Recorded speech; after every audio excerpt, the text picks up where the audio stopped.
welcome to this episode of The Good, the Bad and the Ugly. Host Mark and Sam. Today we are doing another Star Wars double bill. Today we are talking about Rogue One and its sequel, Star Wars A New Hope. Hi Sam. Hey. Right, usually, if you want to talk to us, just have a look at the show notes or go to www.thegoodthebadandtheodd.com. And we're available on iTunes and Stitcher and this, that and the other. Let's play a quick trailer here. We're not going to bother with the comfy chair this week. We're just because we think that this may go on a bit. Yeah.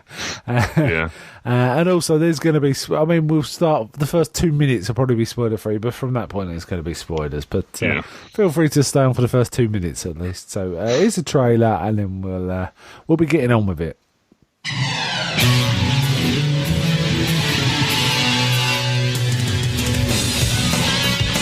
The United Nations of Horror. Welcome back to the United Nations of Horror, An international podcast about all things horror. He emptied pubs when the show was broadcast on a Saturday night. It was literally that powerful. It was a sensation in the press. There were even questions in Parliament. And the more intelligent runners of pubs actually had to wheel in a TV to keep the regulars in there on a Saturday night rather than go home. A podcast featuring a group of hardcore horror fans from all over the globe. And so to watch that and just see how influential it was, this little-known film that I knew nothing about, I thought it was really cool, and it still holds up. Each episode features a main topic. And our main subject today is the Texas Chainsaw Massacre. Today we're tackling early German horror, looking at the Golem, how he came into the world. Der Golem und wie in die Welt kam. A horror podcast with a community focus. Well, hey folks, this is Anthony back with another TV terror entry. This week we're talking Halloween. Salutations, fellow horror fans. This is Talisha Tarver, your horror librarian, here to discuss this week's book tie-in for The Entity, The United Nations of Horror. Visit us online at www.unitednationsofhorror.com. So much ghost rape in this episode. We're kind of rapey, you know? Please keep that quote in. Yes. United Nations of Horror. We're kind of rapey. Okay, so Rogue One. Let's keep it spoiler-free for at least a minute or two. What's your general feeling about this in terms of Star Wars? Was it a good one, bad one? I quite liked it. Quite liked it. Do you think it's better than, say, the prequels? Yeah. Definitely, so it's the best of prequels. Let's put it I think I like it more than The Force Awakens. Really? That's interesting. Yeah. Right, okay. So it sounds like it's a recommend. It's one to see at the cinema then? Yeah. So all Star Wars always are, aren't they, really? Yeah. Okay, then. Right, it's going to be spoilers from now on. So go see it if you haven't, and then come back and listen to us, right? Mm. Okay, so timeline-wise, we got quite a number of Star Wars now. So this pretty much is almost, I don't know, some people are calling it Star Wars 3.5. It's more like 3.99, isn't it, really? Yeah. And there is literally a direct prequel, to A New Hope. Interesting stuff going on in this. Directed by Gareth Edwards. He was the guy that did Godzilla and that Monsters movie, right? Yeah. What was your general? Where to start with this? The main lead here was Felicity Jones. Do you think she did a good job? Yeah, she was pretty good. But it's interesting they picked the same archetype in this one as they did for Force Awakens, really, didn't they? Not really. Well, it's a young female sort of main protagonist. Well, yeah, you could also say that they picked the same character archetype for Revenge of the Sith as they did in New Hope. I'd say that Rey is way more like, she's more naive to the world. Yeah, possibly. Jin is far more like world weary or galaxy weary or whatever you want to call it. She completely just does not care about. Yeah, I think I see your point now. But it's interesting they pick at the same time. I don't think it matters or anything like that.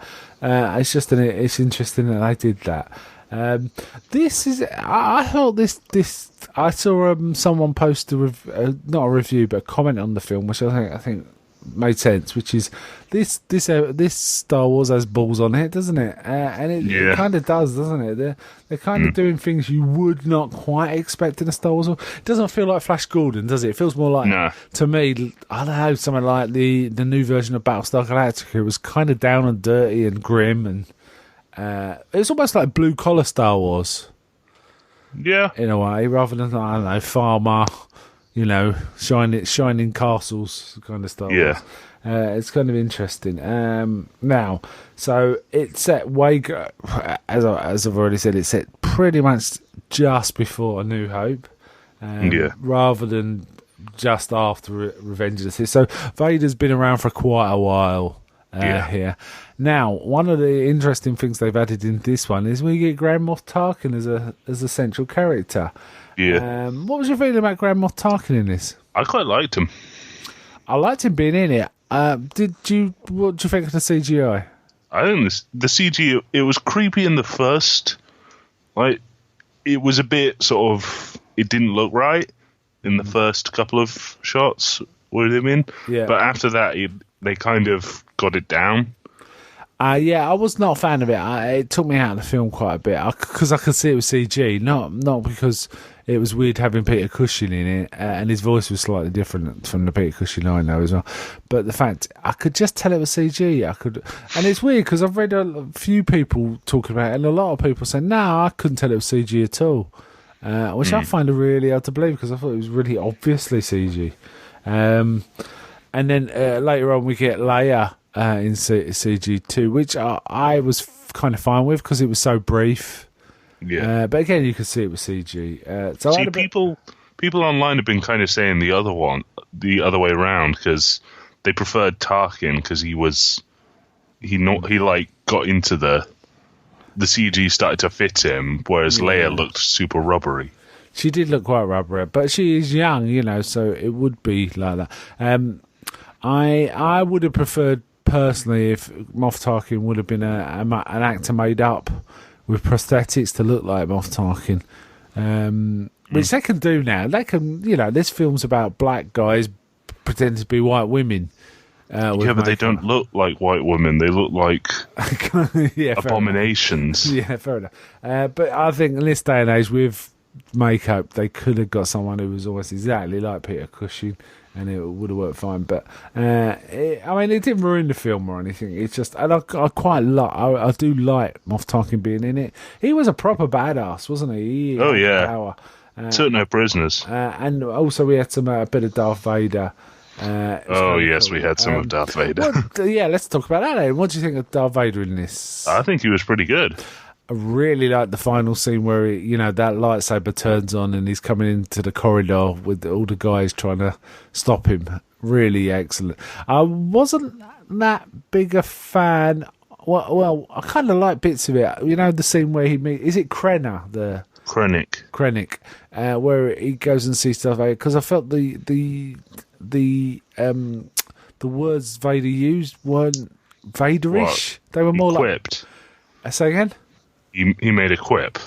Well, not that. It was before we got to that. He was saying, relax and all this. It felt like a bit too pantomime villain for me than Vader. Vader's a bit more serious than that.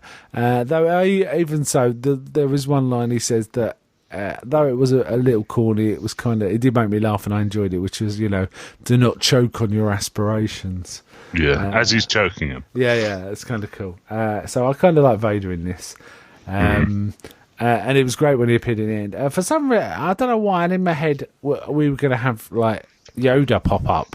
I don't know why I thought that, but I thought that there'd be someone like that popping up at the end, and I was pretty sure it wouldn't be Obi-Wan, because he's on Alderaan, he's on Tatooine, and wouldn't be aware of all this. And I was kind of aware it was quite close to the beginning of A New Hope, but it wasn't until the very end I realised how close it was going to be to the beginning of A New Hope. So the only thing that made sense to me was probably Yoda. And I also got confused because they were talking about a Jedi friend, and then I thought they said she's been very useful to us. I thought they were, when they said she, they were talking about a Jedi, which really confused me because it was like, whoa, are they talking about Ahsoka? What's going on? But I misheard it, and I looked back into it, and it was, they were talking about a Jedi, and then they said they can still get help to get the message to him, and she would be, she meaning Leia, actually. Would be useful. The film itself had some pretty good positive reviews. It seemed to me a film with two halves, actually. Yeah. Let's talk about the first half, which is basically Jyn not wanting to be involved, but kind of finding out her father was forced to help the Empire, but also to just start backhanded stuff. It opens with that shot of them on that kind of deserted planet, and Krennic sort of walking down the ship. I thought it was going to be Vader, actually, because it just looks like Vader's ship, and just being brutal. He kills the mother and the this little girl who's. She's only a little girl. In fact, there's she's like 6 or something. There's some nice touches in there. She's got a little stormtrooper doll. So this kind of the fact she's got a stormtrooper doll, and they're like stormtrooper type. Sorry, they're Empire types we know. Kind of establishes the film is sometime after Revenge of the Sith to me, because the design is way more like A New Hope. Yeah. Even in that scene than Revenge of the Sith. And of course, we're 10 years plus after that the actual main action starts.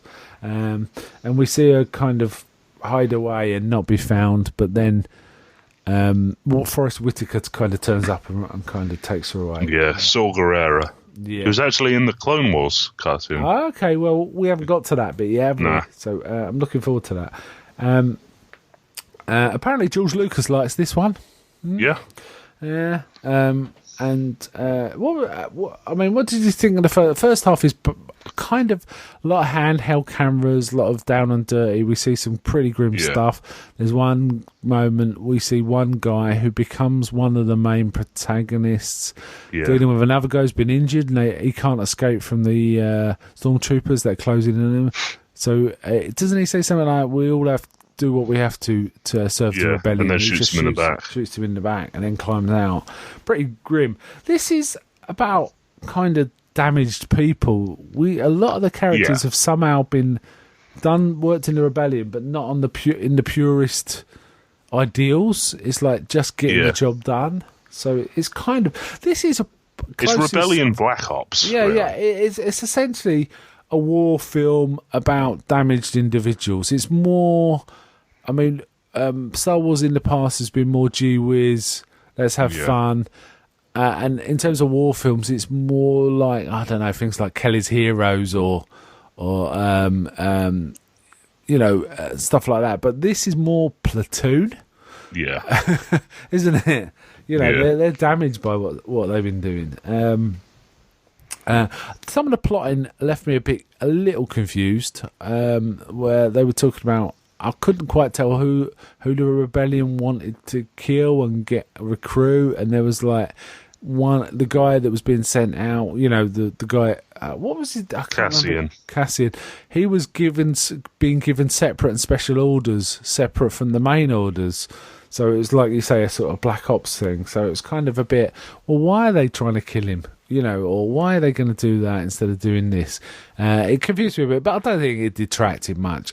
In many ways, it makes me want to see the film again. Yeah. Mainly because instead of sitting there trying to work out the plot, I'd just relax, and enjoy it for what it was. I kind of liked when they got to the planet. I'm trying to remember what it was called now. The one with the Jedi temple, whatever. Jeddah. The Empire were basically mining the Jedi temple for Kyber crystal, which they were using to power the Death Star. And there was no Jedis around, were there? No, they've practically been wiped out by this point. But we do get we get some interesting characters here. The best character for me was actually the robot. K2 is pretty cool. K2, he just talks the truth. He reminds me he's a bit like Drax in Guardians of the Galaxy in that way. Yeah. He just speaks his mind. In fact, it did have a bit of a Guardians of the Galaxy vibe to me, the first half. Yeah. Like, these disparate individuals kind of coming together, and it turned out there is a sort of job for them to do, even though they're not getting together to do that job. They're just getting thrown together.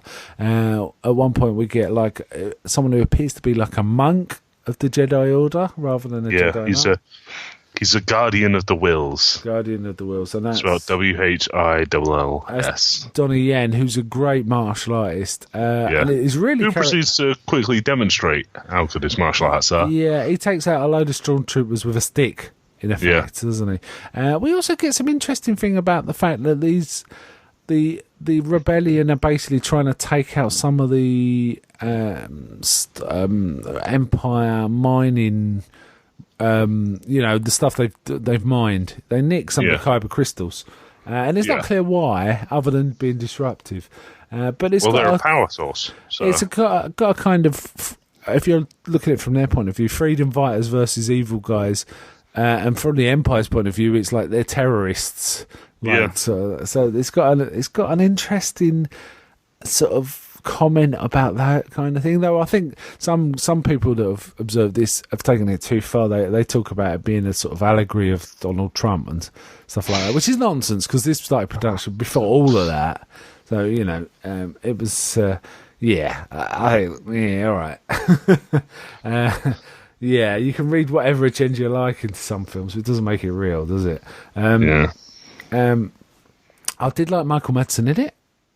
Yeah, it was pretty. He wasn't in it very much, but he's always pretty damn solid. Yeah. And we get basically he's a top-notch scientist who tried to escape, but the Empire want him to come back to work on the Death Star. In essence, and they kind of try to persuade him, but they kill his wife during all this, which is a bit weird because they should have taken her as a hostage. So she did say she wouldn't be a hostage, and then she shot at the guy, which would have forced the troopers to shoot her. So. And it's weird because she could have escaped and hidden. Apparently, it appeared to me, but she chose to sort of wade in, didn't she, while he was talking to Krennic.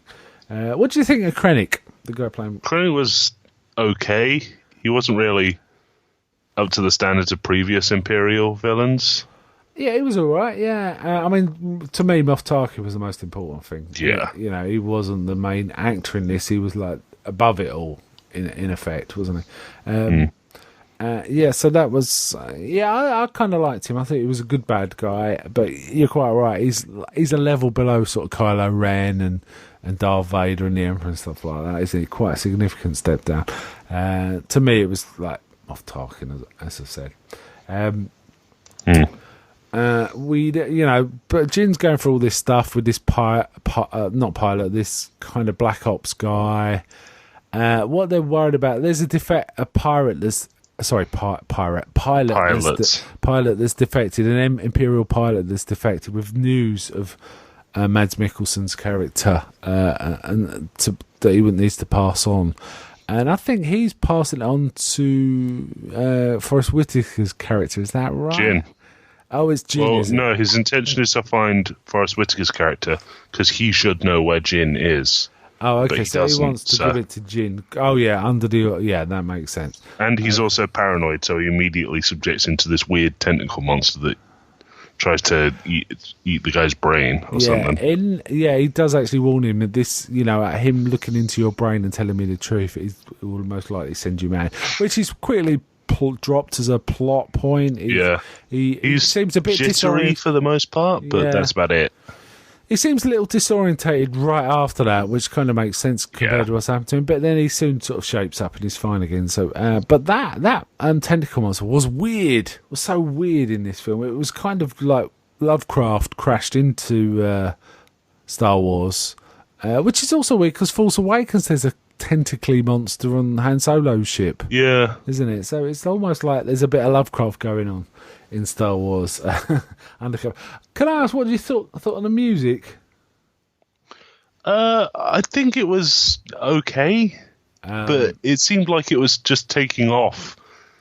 It was like doing a bad knockoff of the originals rather than doing something inspired by them. They couldn't really use they used bars of some of the music, then it went off on its own thing. I didn't like it. It did actually take me out of the fact that there were two good parts of it was when they used the Imperial March, during 2 Vader scenes. Yeah, and there's also a slight Vader the Imperial March. Don't we hear Luke's theme or a few bars of it now? Yeah, Binary Suns is in it a couple of times, but like it's just like it does the sort of rising bit as he's standing on the ridge, and then it just goes on something else. Yeah, so and I have that's to the say, problem. I did miss the rolling text, but even more so, I missed the music. It doesn't feel properly Star Wars without that music, unless it's like proper dogfighting action. Then you just forget about that anyway. But it really does. It suffered a bit from not having a full John Williams kind of score, actually, from my point of view. So they go to Jeddah. They encounter Forrest Whitaker. Now, I think I already said this to you, but when I saw Forrest Whitaker in his weird armour and his big hair, it just made me think of Red Dwarf. No, you haven't said that to me. Did I not? I thought I had. It just reminded me of Red Dwarf. I don't know why. I just felt I was watching a bit of Red Dwarf when he started talking. But he had some sort of larger-than-life aspects to him that kind of felt a bit weird to me. It was weird that they also had him breathing through a tube now and again and sounded just like Vader. I think that was the like parallel.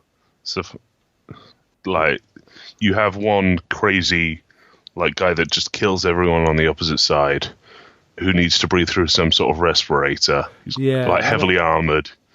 In this one, he was represented as an extremist compared to the other rebels. Yeah. It wasn't a very clear distinction, really, other than presumably he's willing to kill. I couldn't quite work out, because surely the rebels were also killing, but I don't know. I didn't quite understand that. It didn't matter too much. But also, I was confused that I'm pretty sure I heard that at one point the Black Ops guy, get ordered to kill him if he could. He gets told to kill Galen Erso, Mads Mikkelsen's character. All right. This is where I got confused again, because I thought they were talking about Forrest Whitaker. Because there's definitely a moment when he encounters Forrest Whitaker, and it looks like he's about to shoot him. He's like hesitating, wondering what to do, but he doesn't. So that confused me. That confused me as well, because it's like, is he got orders to kill him or not? I couldn't quite work it out.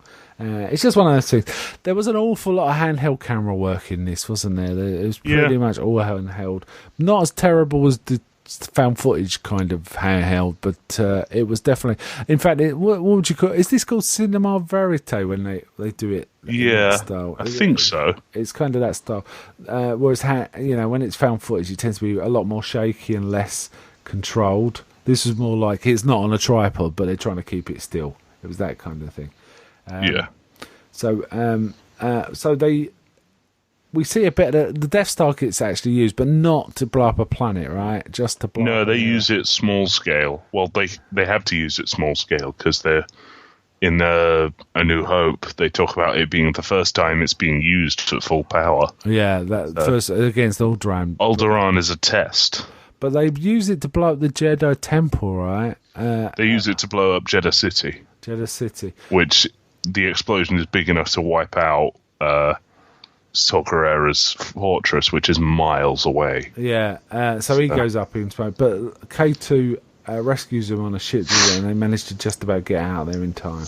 It's kind of cool. It reminded me a bit of the scene from Independence Day where they have to fly away from the White House as that gets blown up. And then we get Grand Moff Tarkin again. Krennic's going on about he's the one that was like behind, it was his doing, got this off the ground, which is true. And he seems really concerned the Emperor knows it was him. Yeah. But Moff Tarkin kind of just dismisses that, doesn't he? Well, they're all sycophants except really Tarkin and Vader, so they're going to want to like suck up to the big guy. Yeah, so and that the Emperor can see straight through people, so you can see why he chooses Vader and people like Tarkin, because Tarkin, Thrawn, all those sort of people, they tend to do well. Yeah, they're completely loyal, but they're not arse kissers. So and it's like the Emperor's probably sick of that kind of thing, frankly. Yeah. So that's kind of cool. We later on we do get a shot of Vader in a Bacta tank, don't we? And seeing with all his limbs taken off. Yeah, basically only his head and a bit of his body kind of there hanging in the tank. It's kind of cool, and kind of grim as well. Yeah. Especially considering that lava fortress he's in, that's Mustafar. Where he got all those injuries. Wow, really? Wow. Yeah. I hadn't put that together. Anyway, they kind of, from all this, they know where Mads Mikkelsen is, don't they? So there's like a mission to rescue him, but the sub-mission is to assassinate him as well. So we get a bit of action there. And Jin gets a chance to talk to her father just as he's kind of dying. So there's a bit of it recalled End of Return of the Jedi a little for me. It had that kind of feel. Yeah. Krennic manages to get away, doesn't he? Even though there's kind of this attack going on. And then is it from that point it all really kicks off to the second part of the movie? Like the film was okay up to that point. I didn't really like how it kept jumping around. Was it? Well, you know how like Return of the King is like everyone says it has like 5 endings. Yeah. This film felt like it had like 3 beginnings.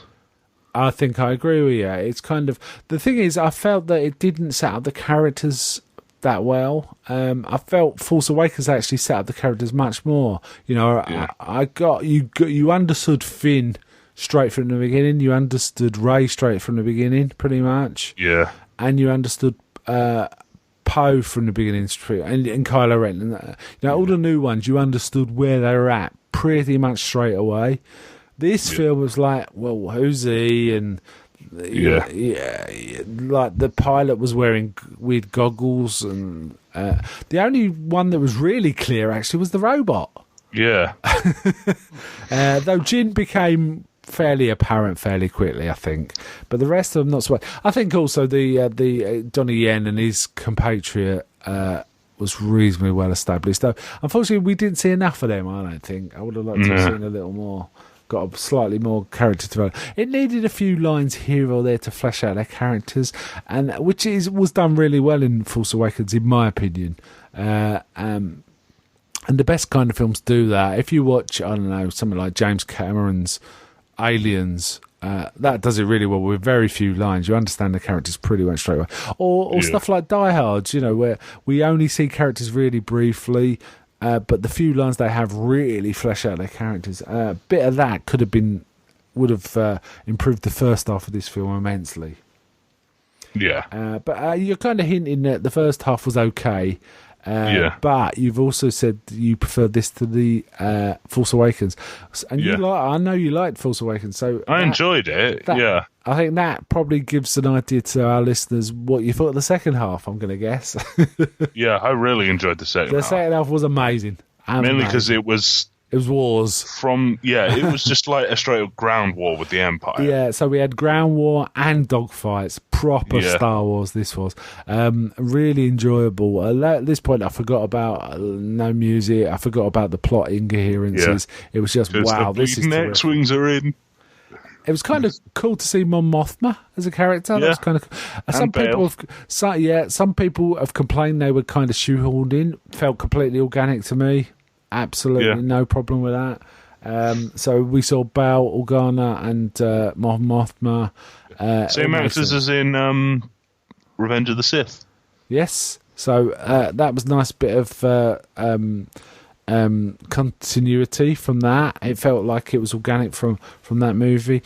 I kind of like the fact we were kind of seeing the underbelly of the Empire, because we're so used to in the prequel seeing the grand cities and the happy citizens and all this, that and the other.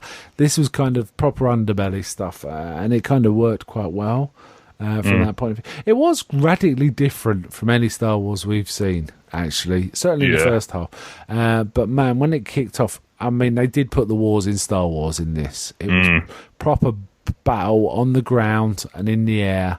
Really worked. I really like the stuff. And I mean, I've got absolutely no complaints about the dogfights and the practical effect. I've complained a bit about the CGI Grand Moff Tarkin, but man, the CGI was excellent in this. Really excellent. I like the whole space shield, gateway. That really worked well.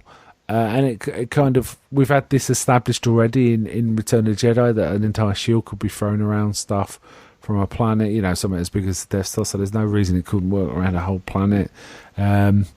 So really enjoyable. I just also wanted to go back. It was kind of cool to have Fourth Moon of Yavin as significant in this as the Rebel base. That kind of fed into the continuity as well quite nicely too, didn't it? Speaking of continuity, there was a bunch in the space battle. There was a bunch throughout, wasn't there? But I think I missed a lot of them. There was all the squad leaders, like red leader, blue leader, gold leader. Yeah, from New Hope. We saw them.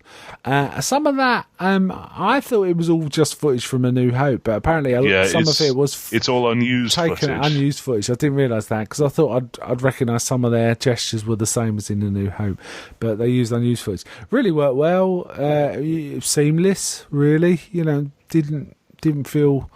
Oh, that looks weird. It all worked really well, and I really enjoyed the space battles, the X-wings and the TIE fighters. The TIE fighters were amazing. Oh, I love TIE fighters. It was great, and I felt that the tension building was really good. It's like, we have to get to this point because of this, and then I'm stopped doing this because of this, and it was kind of a bit Spielbergian in the way it built stuff up.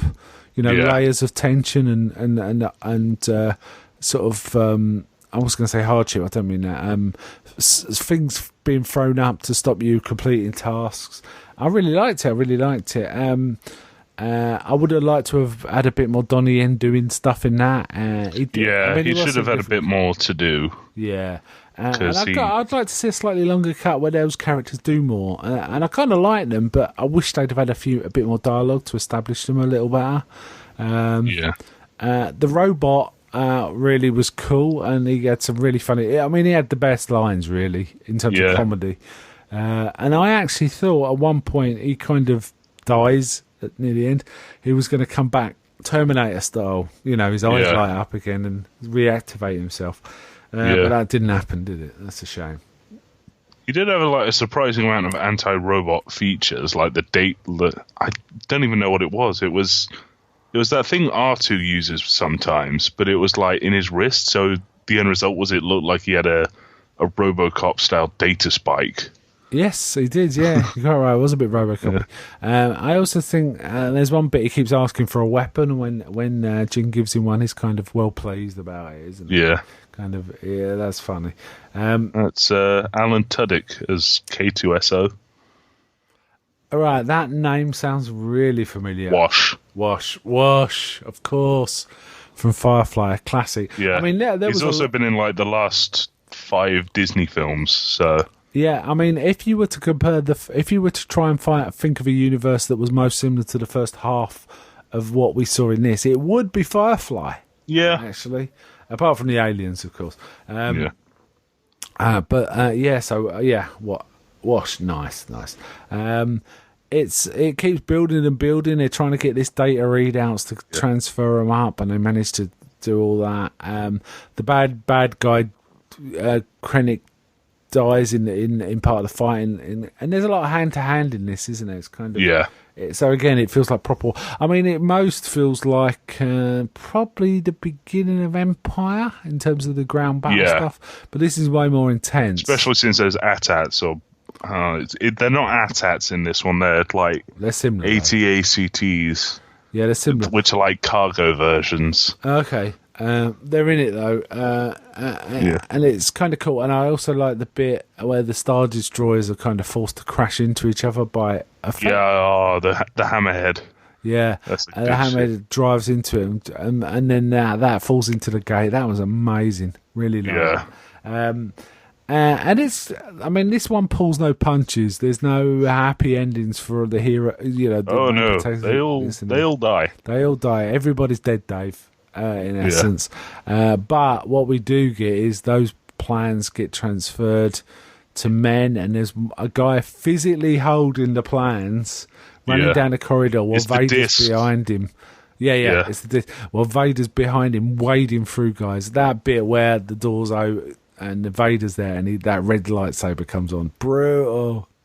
Yeah. And I am going to buy this film on Blu-ray, absolutely, and watch it. If you notice, you know how there was all that stuff about when Force Awakens came up, Kylo Ren was like supposedly more powerful than Vader because he could stop a blaster bolt midair. Yeah. During the walk, while he's walking up, there's a bit where he stops a bolt midair and throws it back at them.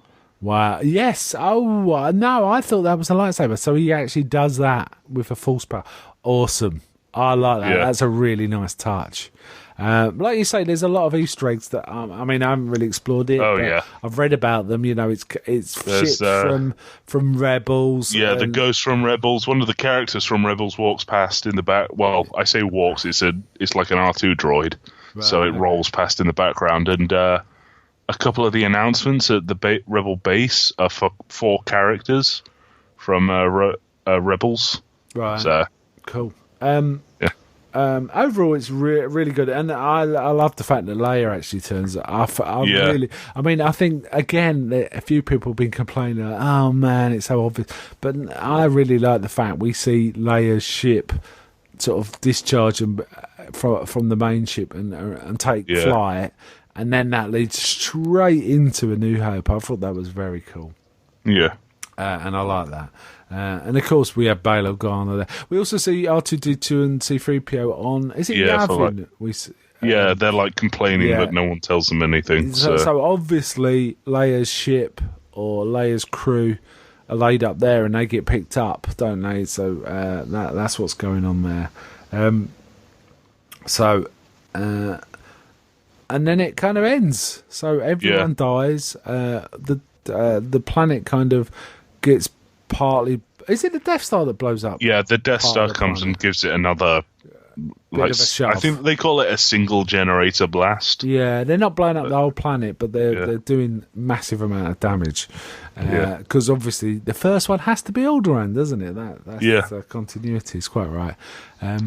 So it was kind of cool. I liked it. I was surprised that everyone died. I thought that was. I wasn't so because this is a darker film. I'd expected everyone to die because I'd wrongly expected everyone to die because I was thinking of the line from Return of the Jedi where they say like everyone died trying to get us this information about the Death Star. Many Bothans died, but of course that's a different Death Star. That's the different Death Star. The different Death Star, so that doesn't work at all.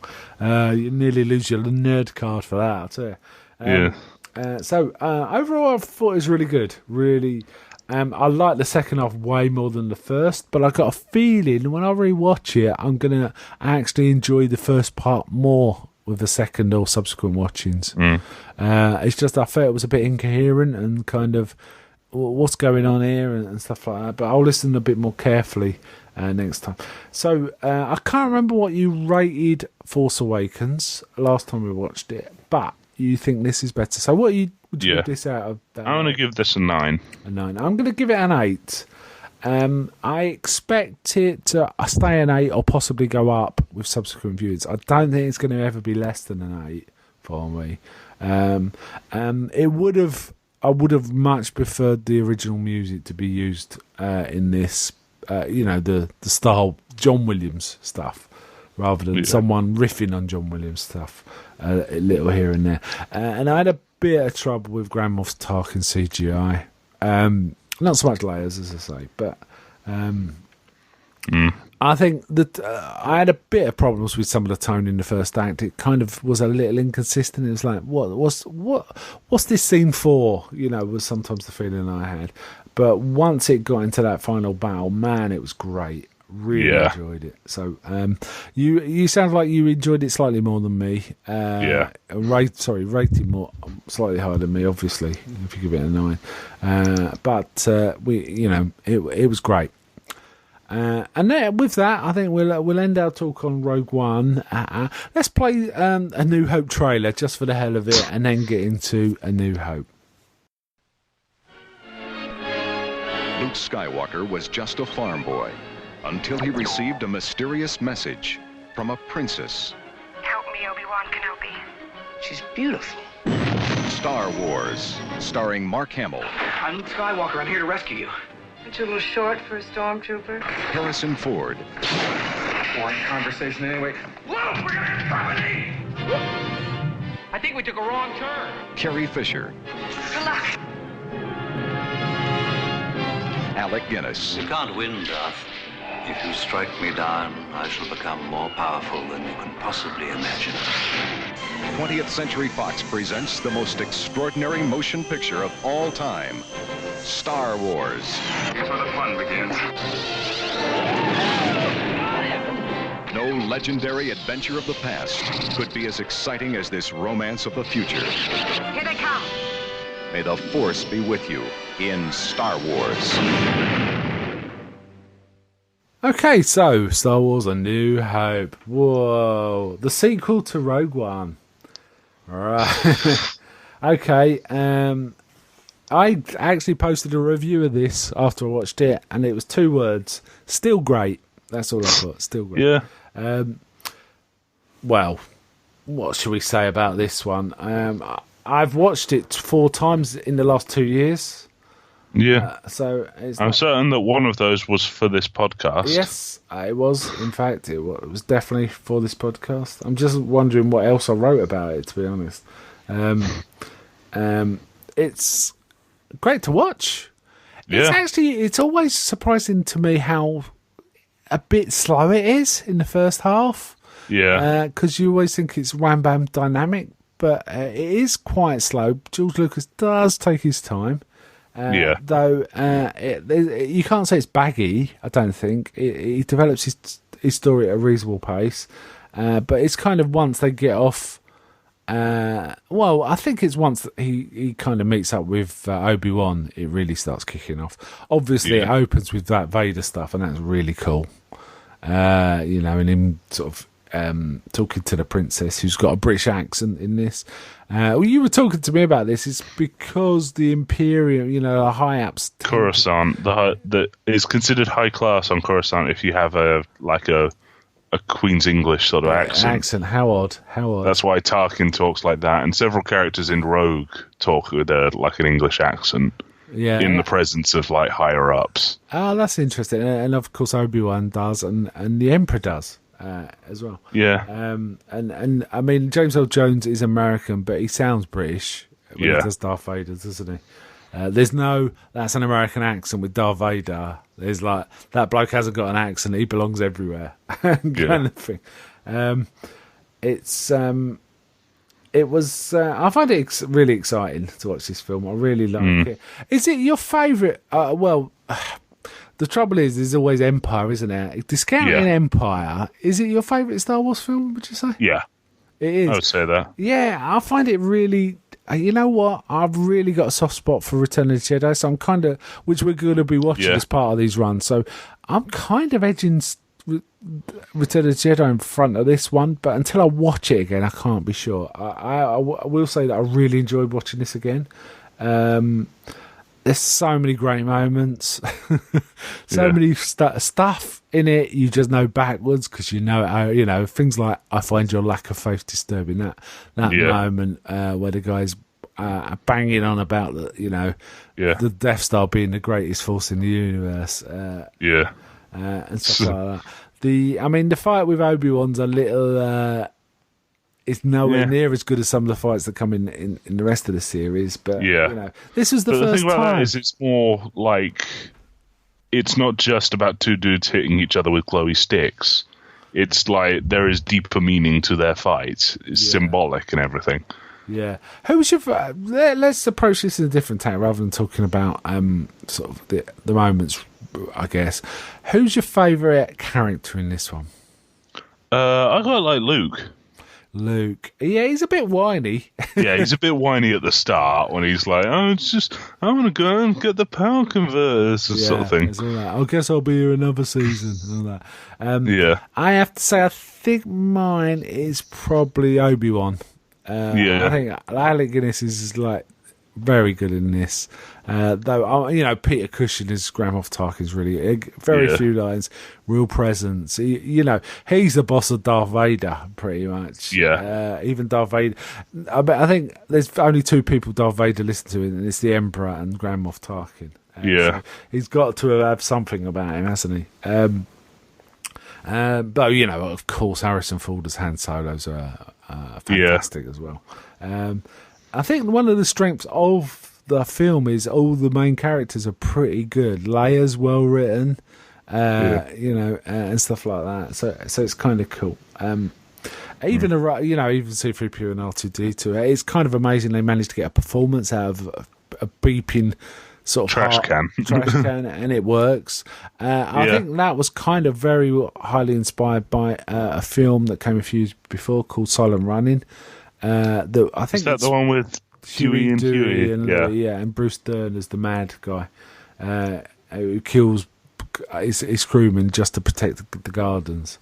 But it's kind of a cool film. But the fact is, they got a performance out of those robots, which then gave George Lucas the confidence to try it with this one, and it worked. You know, it works. Yeah. Everyone likes R2, don't they? What I will say, though, I do think it's relatively slow paced in the first bit. It never drags. It's not a drag at all, and it seems to get faster and faster and faster. And I mean, the last act is a thrill, isn't it? That whole trench run is amazing. Considering what he had to deal with, it's amazing. Yeah, if you watch like some of the behind the scenes stuff, like doing the models in like Star Wars and Empire, it's like they literally just like swing the Millennium Falcon on a swing in front of the camera. Wow, that's doing slow mo. Wow, about that. It looks great. It does look really good. What they did with this was terrific. It's still a thrilling film, and it's helped in no small measure by John Williams' score. Oh yeah. Just listening to that album on its own is terrific. I used to own the album. I think I still got it on vinyl. I mean, we're going back a fair bit. It was just after the films come out I got it, and I used to really enjoy listening to it, especially sort of Luke's theme and you know the main themes in this. The whole soundtrack's really good. It's got its creepy moments, you know, when it's doing tattooing and stuff like that. I'm not sure I've got much more to say about this one, actually. No. Anything else? There's not really much more we can say that people and us haven't said before. It does set up a universe really well. Yeah. That can then which is expanded superbly in Empire and so on. You know, it's fantastic. What would you give this out of 10? I'd give this a 9. Yeah, I'll give it a 9 too. It's really terrific. Now, interestingly, next week we decided to really plumb the depths and the highs of. Sorry, not next week. Next time. You mean the hives of scum and villainy? No, kind of. The highs and lows of Star Wars big time. We have decided, because it's chronologically correct, we are going to be covering, next time we talk Star Wars, the Star Wars Holiday Special. And it's thematic as well. So. Yeah. And Empire Strikes Back. So, I'm looking forward to see both, actually. I am. Yeah. We're going to be doing that next time. So, I guess, let's say Merry Christmas, because that's just around the corner. That's coming up. That'll obviously always days the podcast, so someone will listen to us in a week and say, what are these guys talking about? But Merry Christmas to all our listeners, and bye from me. Bye.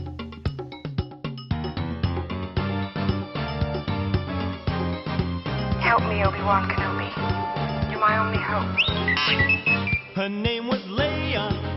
She was a princess with the Danish on each ear and Darth Vader drawing near. So R2-D2 found Ben Kenobi. Obi-Wan. He'd have to put the Death Star plans into the rebellion's hands. So Luke and Obi-Wan had to get to Alderaan. So they stopped into Mos Eisley to have a drink with Han at the Star Wars Cantina. The weirdest creatures you've ever seen at the Star Wars Cantina. Music and blasters and old Jedi masters at the Star Wars. His name was Solo. Han Solo. He was a pilot with a blaster at his side. why they're with Chewbacca. He was a Wookiee. They met with Luke and Obi-Wan about the Millennium Falcon docking Bay 94. Stormtroopers at the door with a flash of Ben's lightsaber. Now there's an arm on the floor at the Star Wars Cantina. The weirdest creatures you've ever seen at the Star Wars Cantina. Music and blasters and old Jedi masters at the Star Wars. Mos Eisley Spaceport. You will never find a more wretched hive of scum and villainy. You must be cautious. His name was Yoda. He was a Muppet. Darth Vader was so bad, and by the way, he's Luke's dad. Luke kissed his sister. His hand got cut off in that galaxy far, far away. Luke has had a lousy day. Boba Fett was so mean. Jabba had bad hygiene. Why didn't they all just relax back on Tatooine at the Star Wars Cantina? The weirdest creatures you've ever seen at the Star Wars Cantina. Music and blasters and old Jedi masters at the Star Wars. The Force will be with you.